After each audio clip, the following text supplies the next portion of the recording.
guys, habang tumatagal, dumadami po yung tao. Ayan. Ayan yung pila guys, ang taas-taas na. Ayan, hanggang doon pa yan.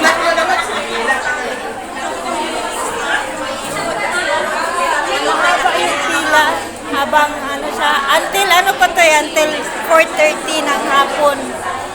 Ang cut-off nito 4:30 ng hapon. Pero supposed to be guys, hanggang ano pa siya, hanggang May 13 ang butuan dito sa Hong Kong. Ayan. Ayan lang guys, no? Ang dami-dami talaga, oh. Ayan, di ba? Saya. Hi! At kami naman ay tapos na at kami ay uuwi na rin. Sigurado na yung boto namin. Sana pumasok na talaga siya. Pumasok na. Yo. Ayan, hanggang dito pa yan, oh.